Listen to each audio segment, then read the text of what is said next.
Hello बच्चों, कैसे हैं आप लोग? सब बहुत अच्छे होंगे। तो हमारी इस प्रैक्टिस क्वेश्चंस की सीरीज़ में जो आज का टॉपिक हम ले रहे हैं वो है शैक्षिक मनोविज्ञान का अर्थ, प्रकृति, कार्यक्षेत्र और प्रासंगिकता, meaning, nature, scope and relevance of educational psychology. तो क्विकली हम 10 क्वेश्चंस करने वाले हैं इस टॉपिक से रिलेटेड, जो आपको इंश्योर करेंगे कि हाँ, आपने जो कंटेंट पढ़ा है, जो कुछ आपने कवर किया है, वो क्वेश्चंस में किस तरीके से पूछा जाता है। एंड डेफिनेटली इससे आपका कॉन्फिडेंट बिल्डअप होगा, आपको पॉजिटिव वाइब्स आएंगी। तो चलिए शुरू करते हैं। पहला क्वेश्चन लेते हैं।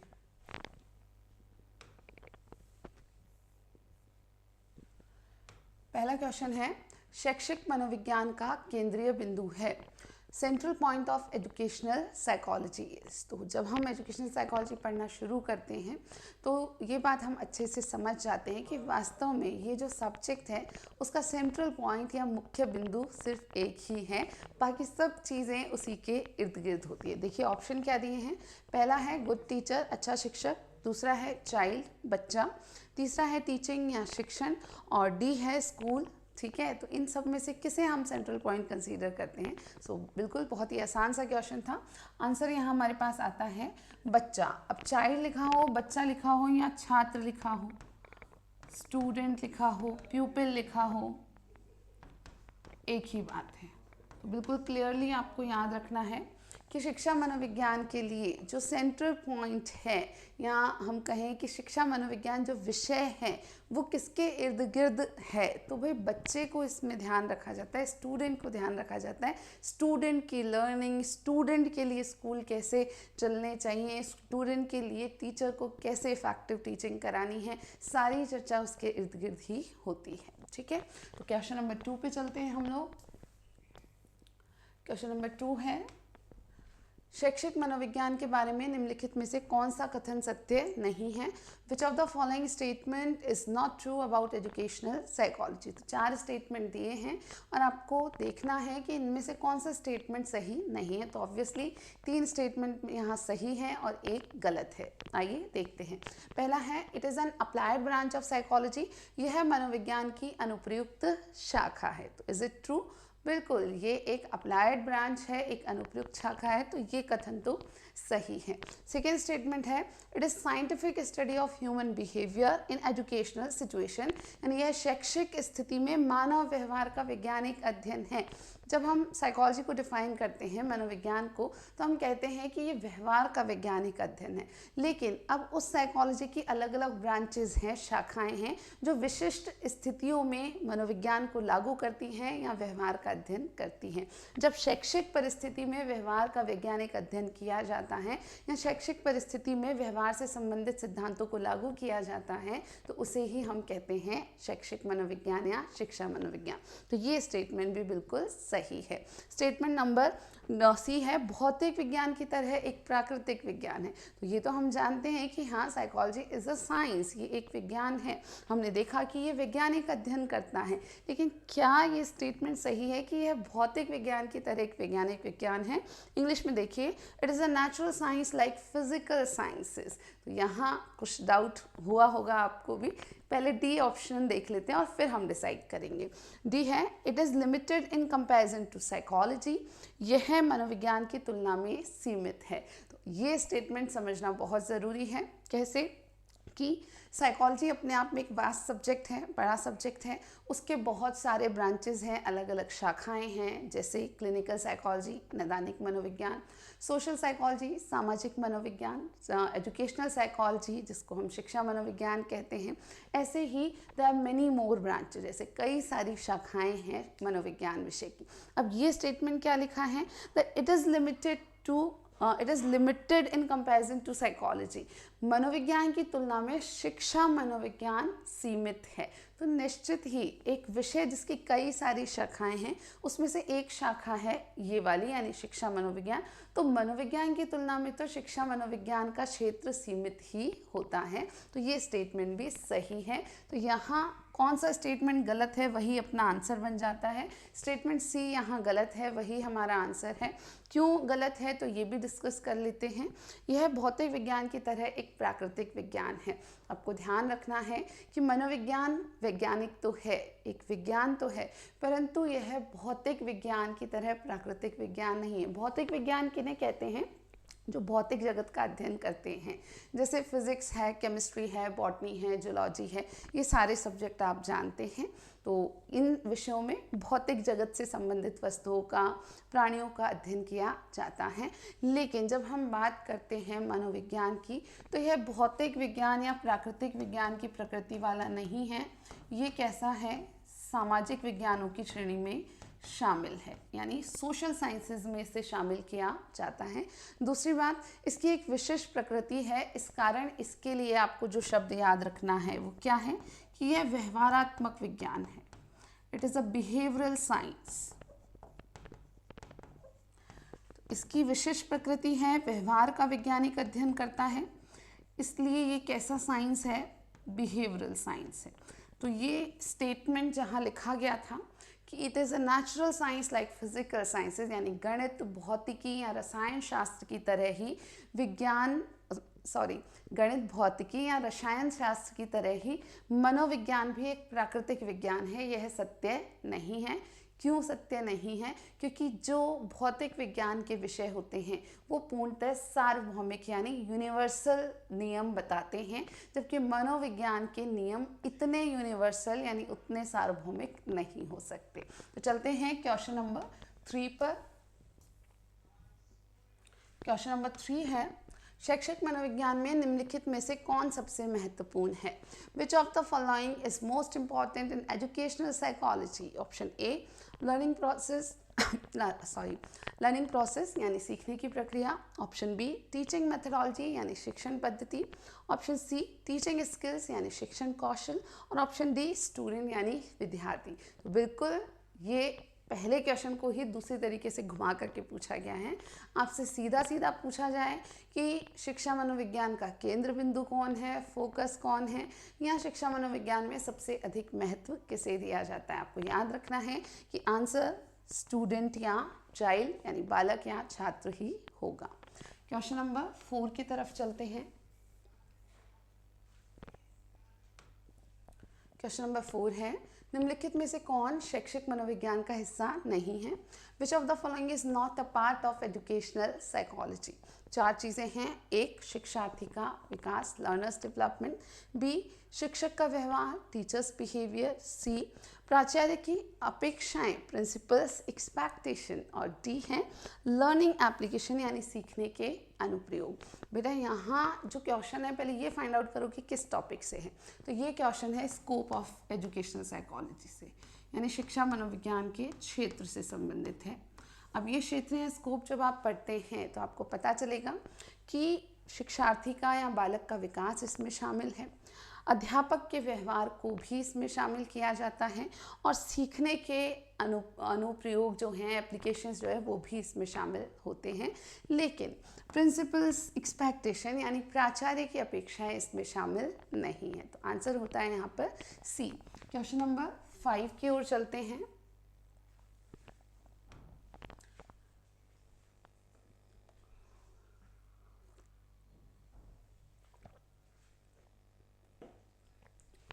हाँ तो बच्चों क्वेश्चन नंबर 5 है, निम्नलिखित में से कौन शिक्षक के लिए शैक्षिक मनोविज्ञान का योगदान है? यानी कौन को आप कौन सा पढ़िए। Which of the following is a contribution of educational psychology for a teacher? तो 4 चीज़ें दी हैं, इनमें से कौन सा ऐसा है जो आपको इंडिकेट करता है कि शिक्षा मनोविज्ञान शिक्षक को किस प्रकार योगदान देता है या कैसे वो शिक्षक के लिए महत्व रखता है? ऑप्शन ए है शिक्षार्थी की ज़रूरतों को समझना, understanding the needs of learner. Option B है विशेषज्ञता प्राप्त करना, किसमें? विषय में, getting expertise in subject. Option C है गेनिंग टीचिंग स्किल्स या शिक्षण कौशल प्राप्त करना। ऑप्शन डी है हैंडलिंग फैमिली प्रॉब्लम्स, पारिवारिक समस्याओं को संभालना। तो निश्चित ही यहाँ पर हमें एक चुनना है कि कौन सा शिक्षक के लिए सीधे सीधे शिक्षा मनोविज्ञान का योगदान है। तो ऐसे प्रश्न में आपको फोकस करना है कि लर्नर से जो रिलेट कर रहा है वो ही सबसे महत्वपूर्ण कार्य है शिक्षा मनोविज्ञान का। तो लर्नर्स की नीड्स को समझना, understanding the needs of learner, ये एक बड़ा कार्य है जो शिक्षा मनोविज्ञान करता है एक शिक्षक के लिए। यानी जब शिक्षा मनोविज्ञान पढ़ा जाता है एक शिक्षक द्वारा, एक शिक्षक जब उनकी अवधारणाओं को समझता है, शिक्षा मनोविज्ञान में जो विभिन्न अवधारणा हैं उन्हें जान पाता है, तो वो अपने लर्नर्स को अपने अधिगम करता है या अपने छात्रों को बेहतर रूप से समझ पाता है। अगले प्रश्न पे चलेंगे, प्रश्न संख्या 6। प्रश्न संख्या 6 है, निम्नलिखित में से कौन शैक्षिक मनोविज्ञान के दायरे में शामिल नहीं है? Which of the following is not included in scope of educational psychology? Again शिक्षा मनोविज्ञान के क्षेत्र या दायरे से प्रश्न है, स्कोप से प्रश्न है, तो इनमें से कौन सा शामिल नहीं है शिक्षा मनोविज्ञान के क्षेत्र में? पहला है सीखने की प्रक्रिया, प्रोसेस ऑफ लर्निंग। दूसरा है मापन और मूल्यांकन, मेजरमेंट एंड इवैल्यूएशन। तीसरा है गाइडेंस एंड काउंसलिंग, यानी मार्गदर्शन और परामर्श। और चौथा है स्पोर्ट्स ट्रेनिंग या खेल प्रशिक्षण। तो यहाँ आपको फाइंड आउट करना है कि किसे शामिल नहीं किया गया शिक्षा मनोविज्ञान के क्षेत्र में। तो जो लोग बच्चों ने क्लास ली है मेरी, वहाँ हम जब क्षेत्र को पढ़ते हैं तो इसको बहुत अच्छे से डिटेल में डिस्कस करते हैं, ठीक है ना। ये सारे क्वेश्चंस हमारे क्लास में इजीली कवर हो पाते हैं, ठीक है। तो यहाँ ये प्रश्न जब हम पढ़ेंगे तो एक नॉर्मल बच्चा जिसने एज सच स्कोप को नहीं पढ़ा है, शिक्षा मनोविज्ञान का क्षेत्र नहीं पढ़ा है, तो वो थोड़ा सा कंफ्यूज हो सकता है। लेकिन अगर आपने इसे पढ़ा है तो ये स्पष्ट है कि अधिगम की प्रक्रिया को शामिल किया जाता है क्षेत्र में। यहाँ तक कि मापन और मूल्यांकन भी हिस्सा है शिक्षा मनोविज्ञान के क्षेत्र का, और गाइडेंस एंड काउंसलिंग यानी मार्गदर्शन और परामर्श को भी शामिल किया जाता है शिक्षा मनोविज्ञान में। लेकिन खेलों का प्रशिक्षण यानी स्पोर्ट्स ट्रेनिंग ये शिक्षा मनोविज्ञान के स्कोप में शामिल नहीं है। यानी ट्रेनिंग ऑफ स्पोर्ट्स को अलग से पढ़ा नहीं जाता है शिक्षा मनोविज्ञान में। तो आंसर हो जाता है डी। क्वेश्चन नंबर 7 है, शिक्षक के लिए शैक्षिक मनोविज्ञान महत्वपूर्ण है। Educational psychology is important for teacher. Again इस वाले पोर्शन से इस तरीके के क्वेश्चन बहुत कॉमनली आते हैं, फिर भी स्टूडेंट्स काफ़ी कंफ्यूज रहते हैं। इसका समाधान यही है कि आप ज़्यादा से ज़्यादा इस प्रकृति के क्वेश्चंस को सॉल्व करें, यानी आप कोशिश करें जो गलती हो रही है उसको भी जब आप याद रखेंगे कि हाँ नहीं नहीं ये ऐसे नहीं, इसका आंसर ये है, या आप जैसे किसी भी फैकल्टी से, टीचर से जब इस बात को सुनेंगे कि कोई क्वेश्चन का आंसर क्यों है, तो निश्चित ही आपको एग्ज़ाम में सही उत्तर करने की संभावना अधिक हो जाती है। तो ऑप्शन है खुद को समझने के लिए कि भाई क्यों महत्वपूर्ण है शैक्षिक मनोविज्ञान, तो एक है खुद को समझने के लिए, दूसरा है छात्रों को समझने के लिए, टू अंडरस्टैंड स्टूडेंट्स, तीसरा है शिक्षण पद्धति का चयन करने के लिए, टू सेलेक्ट टीचिंग मेथड, और चौथा है इन होल एजुकेशनल प्रोसेस, पूरी शैक्षिक प्रक्रिया में।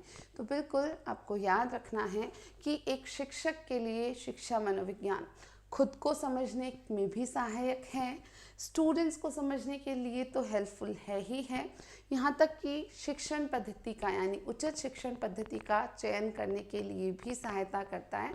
और इस तरीके से वास्तव में शिक्षा मनोविज्ञान एक शिक्षक को संपूर्ण शैक्षिक प्रक्रिया में सहायता प्रदान करता है। तो आंसर हो जाता है D, in whole educational process.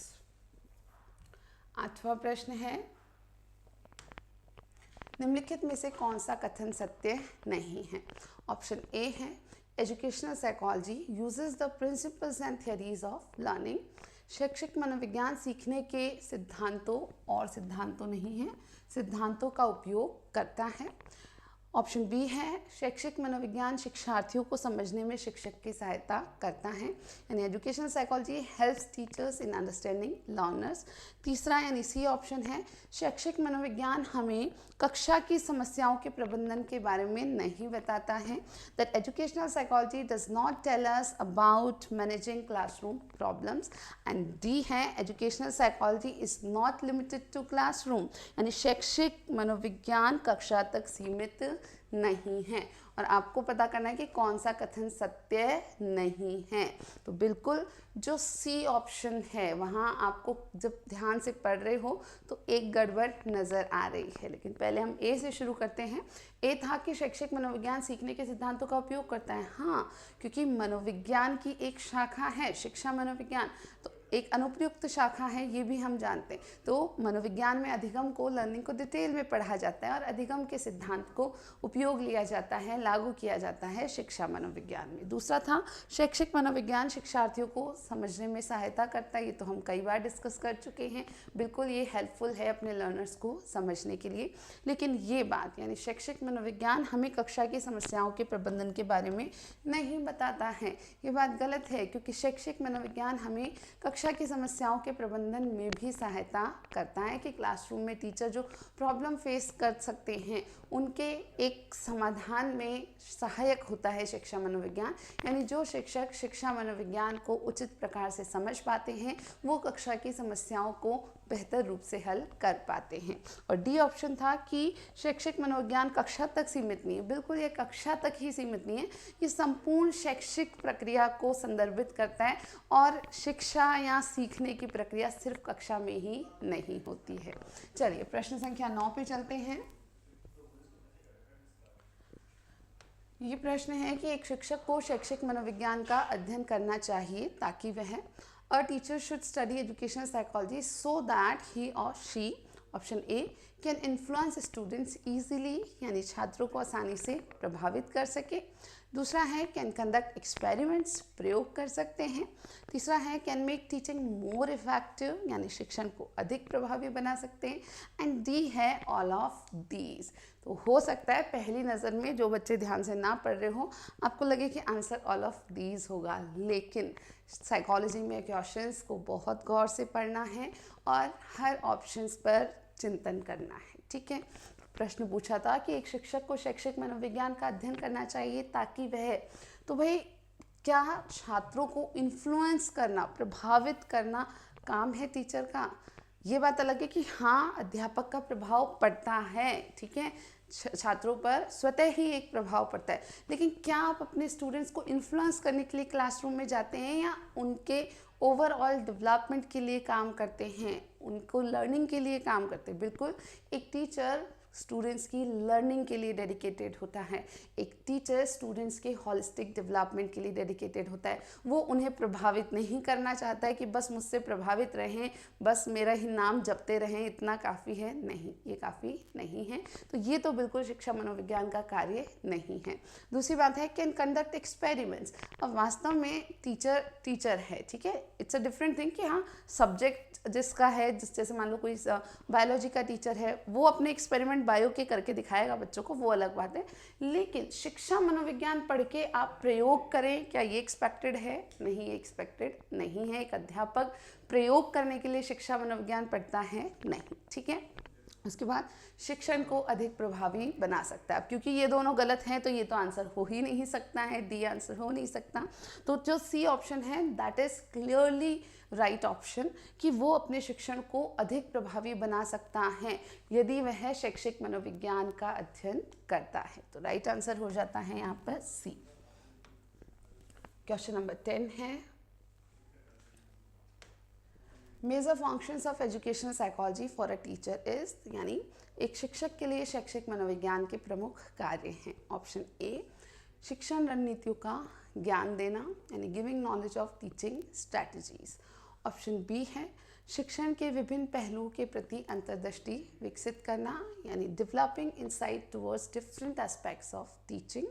तीसरा है छात्र के व्यवहार की ज़रूरतों और समस्याओं के प्रति अंतर्दृष्टि विकसित करना, developing insight towards students behaviour needs and problems. और डी है शिक्षण प्रक्रिया के मूल्यांकन के लिए अनुसंधान डिज़ाइन विकसित करना, developing research design for evaluation of teaching process. अब ये ऐसा क्वेश्चन है जो आप लोगों को शायद लग सकता है कि सारे ही सही लग रहे हैं,